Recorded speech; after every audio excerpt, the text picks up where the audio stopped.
அடுத்ததா என்ன பார்க்க போறோம் அப்படின்னா, 7ஆம் வகுப்புல 3ஆம் பருவத்தில இருக்கக்கூடிய செய்யுள் பகுதி ஃபுல்லா பார்க்கலான்னு இருக்கோம். ஸோ செய்யுள் பகுதி வந்து எப்பவுமே 6 இருக்கும் இல்லையா? 3 இயல்லையும் 2, 2 இருக்கும். ஸோ அத எல்லாத்தையுமே இப்ப பார்க்க போறோம். "விருந்தோம்பல் வயலும் வாழ்வும், புதுமை விளக்கு அறம் என்னும் கதிர், மழைப்பொழிவு தன்னை அறிதல்" திருக்குறளும் இருக்கு. ஸோ முதல்ல இப்ப நம்ம வந்து திருக்குறள பார்த்துடலாம்.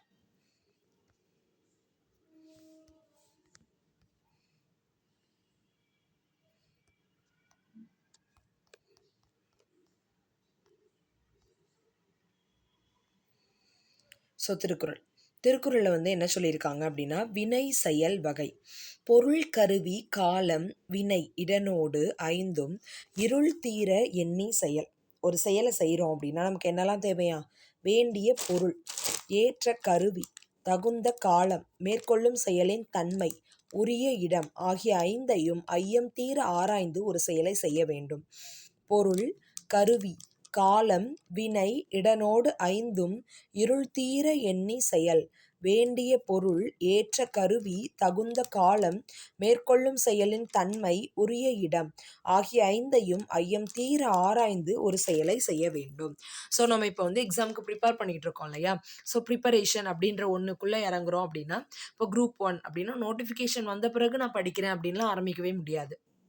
ஸோ நமக்கு வந்து ஏற்ற கருவி தேவை. ஃபஸ்ட்டு வேண்டிய பொருள் புக்ஸ் எல்லாமே தேவை. ஏற்ற கருவி தேவை. பென்னு, நோட்டு, பென்சில் எல்லாமே தேவை. தகுந்த காலம், டைமிங் வந்து 1 இயராவது மினிமம் தேவை. மேற்கொள்ளும் செயலின் தன்மை, நம்ம வந்து எந்த செயல் செய்கிறோம் அது மூலமாக என்ன வெற்றி கிடைக்கும் அப்படிங்கிறது நமக்கு தேவை. உரிய இடம், அதுக்கு தகுந்த இடத்துல உட்காந்து நம்ம படிக்கணும். ஆகிய ஐந்தையும் ஐயம் தீர ஆராய்ந்து ஒரு செயலை செய்ய வேண்டும். இந்த 5ஐயும் நல்லா யோசிச்சுட்டு இறங்கணும்னா தான் நமக்கு வெற்றி கிடைக்கும். பொருள், கருவி, காலம், வினை, இடனோடு ஐந்தும் இருள் தீர எண்ணி செயல். ஸோ 5ஐயுமே அழகா குடுத்துருக்காங்க. பொருள், ஃபர்ஸ்ட் வந்து என்ன குடுத்துருக்காங்க? பொருள்.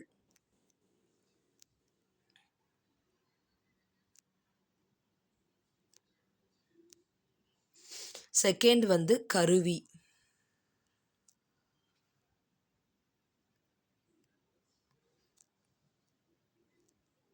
செகண்ட் வந்து கருவி. தேர்டு வந்து காலம். ஒரு பொருளை செய்கிறோம், ஒரு வேலையை செய்கிறோம் அப்படின்னா அதுக்கு தேவையான பொருள், அதாவது பணம் தேவை.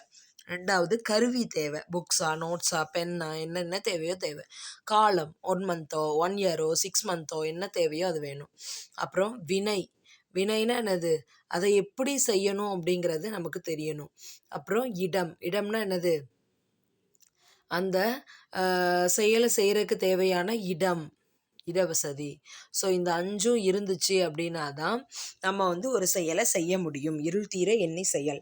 வேண்டிய பொருள், ஏற்ற கருவி, தகுந்த காலம், மேற்கொள்ளும் செயலின் தன்மை, உரிய இடம் ஆகிய ஐந்தையும் ஐயம் தீர ஆராய்ந்து ஒரு செயலை செய்ய வேண்டும் அப்படின்னு சொல்லிட்டாங்க. அடுத்த, வினையால் வினையாக்கி கோடல் நனைக்கவுள் யானையால் யானையா தற்று. ஒரு யானையை கொண்டு மற்றொரு யானையை பிடிப்பர். அதுபோல ஒரு செயலை செய்யும் போதே அச்செயலால் மற்றொரு செயலையும் செய்து முடித்து கொள்ளல் வேண்டும்.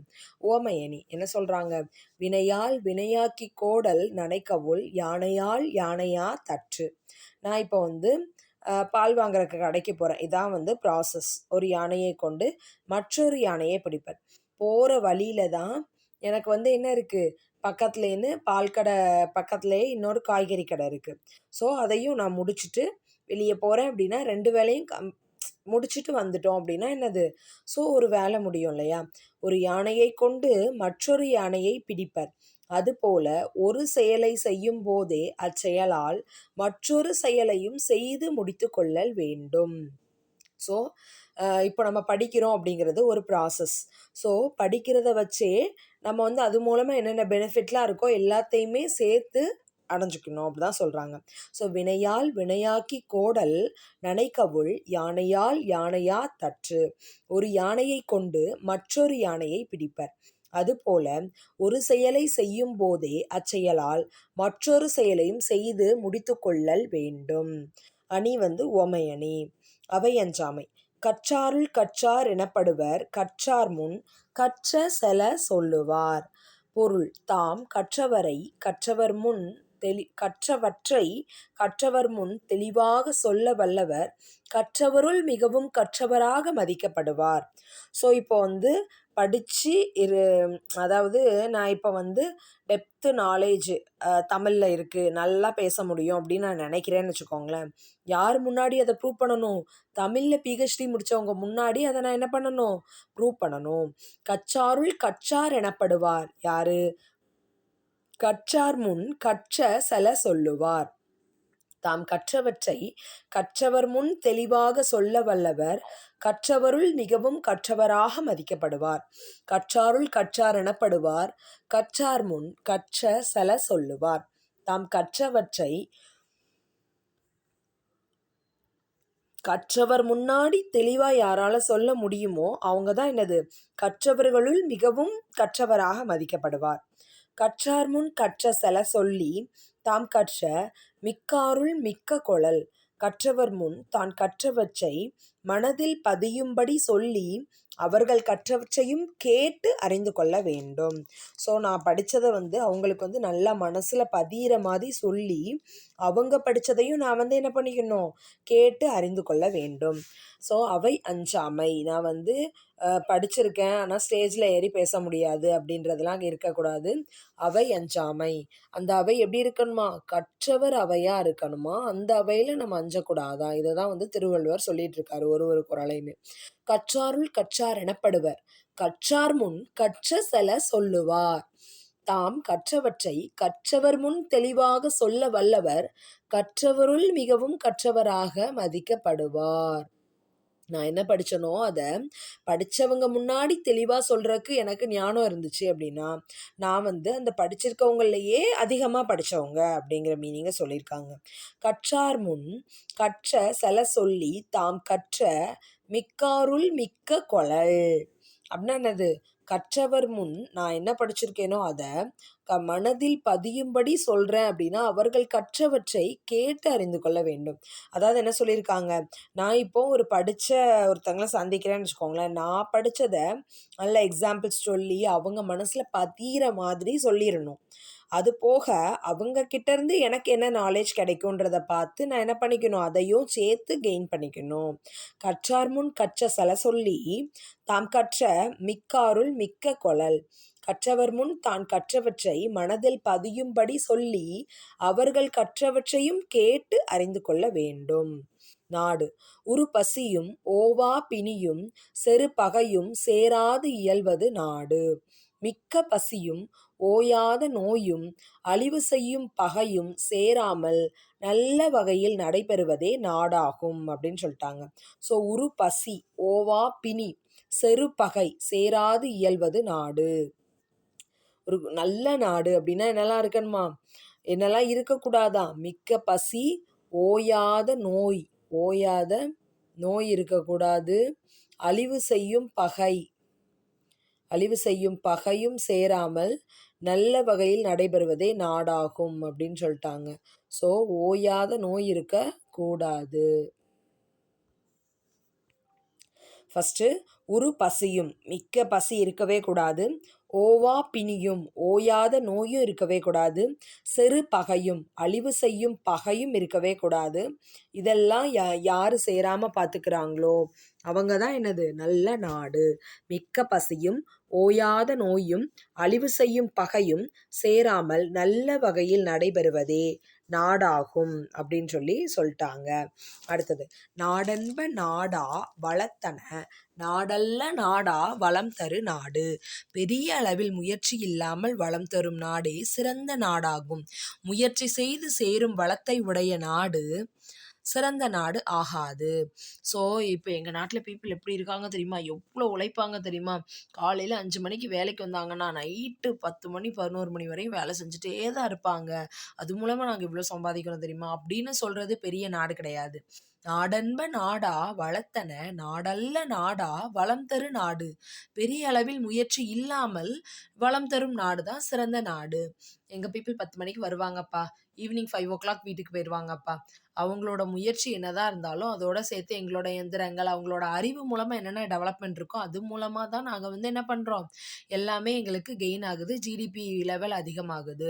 அப்படின்னு எந்த நாடு சொல்லுதோ, அந்த நாடு தான் என்ன நாடு?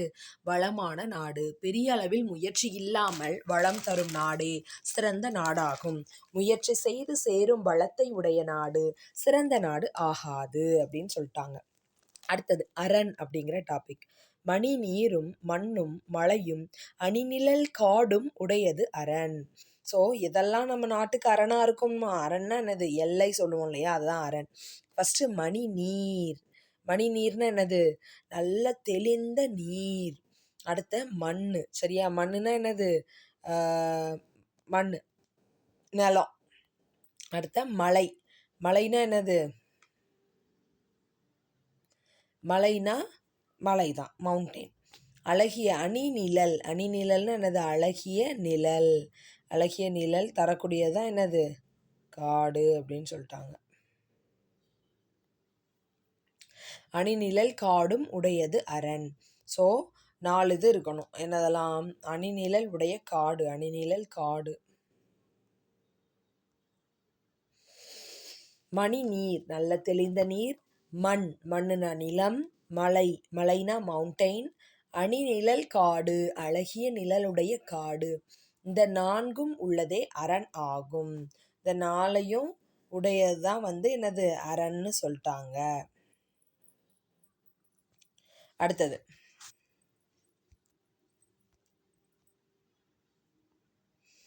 அரண்னானது சுற்றி இருக்கும் இல்லையா, எல்லை, அதுதான் அப்படின்னு சொல்லியிருக்காங்க. ஸோ 4 பக்கம் இருக்கும். ஒரு திசையிலையும் ஒன்றுன்னு கனெக்ட் பண்ணிக்கோங்க. ஒரு பக்கம் தெளிந்த நீர், இன்னொரு பக்கம் நிலவளம், இன்னொரு பக்கம் அழகான மலை, இன்னொரு பக்கம் அழகிய நிழல் தரக்கூடிய காடு. இந்த 4ஐயும் எல்லையா உடையது தான் சிறந்த நாடு அப்படின்னு சொல்லியிருக்காங்க. அதுதான் என்னது? அரண். ஆகிய 4ம் உள்ளதே அரண். எனை மாட்சித்து ஆகிய கண்ணும் வினை மாட்சி இல்லார்கண் இல்லது அரண். ஸோ அரண் எவ்வளவு பெருமையுடையதாக இருந்தாலும் செயல் சிறப்பு இல்லாதவரிடத்தில் அது பயன் இல்லாதது ஆகும். எனை மாட்சித்து ஆகிய கண்ணும் வினை மாட்சி இல்லார்கண் இல்லது அரண். அரண் எவ்வளவு பெருமையுடையதாக இருந்தாலும் செயல் சிறப்பு இல்லாதவரிடத்தில் அது பயன் இல்லாதது ஆகும். ஸோ எனை மாட்சித்து ஆகிய கண்ணும் வினை மாட்சி இல்லார்கண் இல்லது அரண். அரண் எவ்வளவு பெருமையுடையதாக இருந்தாலும், அரண்னா எனது கோட்டை, எல்லை கோட்டை, அது வந்து எவ்வளோதான் பெருமையுடையதா சீனா வால் மாதிரி இருக்குன்னு வச்சுக்கோங்களேன், செயல் சிறப்பு இல்லாதவரிடத்தில் அது பயன் இல்லாதது ஆகும். என்னதான் இதாக இருக்குது அப்படின்னாலும் அவங்கள்ட்ட செயல் சிறப்பு இல்லை அப்படின்னா அது என்னது? அந்த மதில் இருந்து வேஸ்ட்டு தானே. ஸோ பயன் இல்லாதது ஆகும். எனை மாட்சித்து ஆகிய கண்ணும் வினை மாட்சி இல்லார் கண் இல்லது அரண். அரண் எவ்வளவு பெருமையுடையதாக இருந்தாலும் செயல் சிறப்பு இல்லாதவரிடத்தில் அது வந்து பயன் இல்லாததாக தான் இருக்குது அப்படின்னு சொல்லிட்டாங்க. பிறப்புக்கும் எல்லா உயிருக்கும் சிறப்பு ஒவ்வா செய்தொழில் வேற்றுமையான். பிறப்பால் மக்கள் அனைவரும் ஒத்த இயல்பு உடையவர்களே. அவர்கள் செய்யும் நன்மை தீமையாகிய செயல்களால் அவர்களது சிறப்பியல்புகள் ஒத்திருப்பதில்லை. பெருமை அப்படிங்கிறதுல என்ன சொல்லியிருக்காங்க? பிறப்புக்கும் எல்லா உயிருக்கும் சிறப்பு ஒவ்வா செய்தொழில் வேற்றுமையான். பிறப்பால் மக்கள் அனைவரும் ஈக்குவல். சரியா? ஏழை பணக்காரன், உயர்ந்தவன் தாழ்ந்தவன் எதுவுமே கிடையாது. பிறப்பால மக்கள் அனைவரும் ஒத்த இயல்புடையவர்களே. அவர்கள் செய்யும் நன்மை தீமையாகிய செயல்களால் அவர்களது சிறப்பியல்புகள் ஒத்திருப்பதில்லை. ஸோ ஒருத்தவங்க உயர்ந்தவங்க ஆகுறாங்க அப்படின்னா எப்படி? அவங்க வந்து நன்மையானதை செய்கிறனால அவங்க உயர்ந்தவங்க ஆகுறாங்க. அவர்கள் செய்யும் நன்மை தீமை இந்த செயல்களால தான் அவங்களுடைய சிறப்பியல்புகள் வந்து கூடுது. ஸோ அந்த சிறப்பியல்புகள் வந்து ஒத்திருப்பது இல்லை அப்படின்னு சொல்லிட்டாங்க. ஸோ பிறப்புக்கும் எல்லா உயிருக்கும் சிறப்பு ஒவ்வா செய்தொழில் வேற்றுமையான். பிறப்பால் மக்கள் அனைவரும் ஒத்த இயல்புடையவர்களே. அவர்கள் செய்யும் நன்மை தீமையாகிய செயல்களால் அவர்களது சிறப்பு இயல்புகள் ஒத்திருப்பதில்லை அப்படின்னு சொல்லிட்டாங்க. பெருமை உடையவர் ஆற்றுவர் ஆற்றின் அருமை உடைய செயல். உயர்ந்த பண்புகளை உடையவர் செய்வதற்கு அரிய செயல்களை உரிய நெறிமுறையில் செய்து முடிப்பர். ஸோ உயர்ந்த பண்பு யார்கிட்ட இருக்கோ அவங்க என்னது செய்யறக்கு அரிய செயல்களை உரிய நெறிமுறையில செய்து முடிப்பாங்களாம். ஸோ பெருமை உடையவர் ஆற்றுவர் ஆற்றின் அருமை உடைய செயல். உயர்ந்த பண்புகளை உடையவர் செய்வதற்கு அரிய செயல்களை உரிய நெறிமுறையில் செய்து முடிப்பர் அப்படின்னு சொல்லியாச்சு. ஸோ அடுத்தது டேஸ் ஒரு நாட்டின் அரண் அன்று. ஸோ காடு ஒரு நாட்டின் அரண், மலை ஒரு நாட்டின் அரண், தெளிந்த நீர் ஒரு நாட்டின் அரண். ஸோ எது ஒரு நாட்டின் அரண் அன்று? வயல் ஒரு நாட்டின் அரண் அன்று. மக்கள் அனைவரும் பிறப்பால் ஒத்த இயல்புடையவர்கள். பிறப்புக்கும் எல்லா உயிருக்கும் அப்படின்னு தான் சொல்லியிருக்காங்க. ஸோ பிறப்பால் அவங்க எல்லாரும் ஒத்த இயல்புடையவர்களே. நாடென்ப நாடு கூட்டல் என்ப. கண் கூட்டல் இல்லது, கண் இல்லது, கண் இல்லது.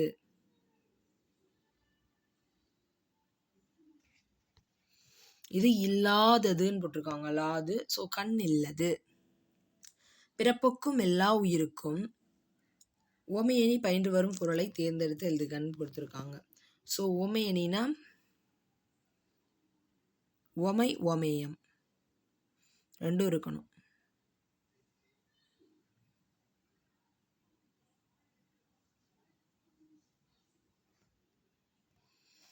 ஃபர்ஸ்ட் குறள் என்ன சொல்லியிருக்காங்கன்னா, பிறப்புக்கும் எல்லா உயிருக்கும் சிறப்பொவ்வா செய்தொழில் வேற்றுமையான். பிறக்கம்ஸ்ல எல்லா உயிர்களும் ஈக்குவல் தான். ஆனால் அவங்கவுங்க செய்கிற தொழிலால் வேலையால், அதாவது வேலை மீன்ஸ் நன்மை தீமை செயல்களால் வேற்றுமைப்படுறாங்க. வினையான் வினையாக்கி கோடல் நடைக்கவுள் யானையா யானையா தற்று. ஒரு செயலை செய்யும் போதே அதோடு தொடர்புடைய மற்றொரு செயலையும் சேர்த்து முடிச்சிடணும். ஸோ ஒரு யானையை வச்சு தான் இன்னொரு யானையை பிடிப்பாங்க, அதே மாதிரி. ஸோ இது இருக்கலாம், ஓமையணியாக இருக்கலாம். கற்றார் முன் கற்ற செல சொல்லி தாம் கற்ற மிக்காருள் மிக்க கொளல். கற்றாருள் கற்ற செல சொல்லி, கற்றார் முன்னாடி போய் நின்று நான் படித்ததை சொல்கிறேன் அப்படின்னா நான் தான் கற்றவருள் மிக உயர்ந்த கல்வியை கற்றவர் அப்படிங்கிற பெருமையுடையவராக இருக்க முடியும் அப்படின்னு சொல்லிட்டாங்க. ஸோ இதுக்கு ஆன்சர் எனக்கு கரெக்டாக தெரியல. ஸோ தெரிஞ்சவங்க ஆன்சர் கமெண்ட் பண்ணுங்கள். தேங்க்யூ. இது அந்த தெளிந்த நீரும் நிலமும் மலையும் அணிநிழல் காடும் அரணாக உடையது அரண். உருப்பசி ஓவா பிணி செருப்பகை இதெல்லாம் சேராது இயல்பது நாடு அப்படிங்கிற குறளோடது. ஸோ இதை ஒரு வாட்டி மொத்தமாக ரிவைஸ் பண்ணிடலாம். திருக்குறள். வினை செயல் வகை. பொருள் கருவி காலம் வினை இடன் ஐந்தும் இருள் தீர எண்ணி செயல்.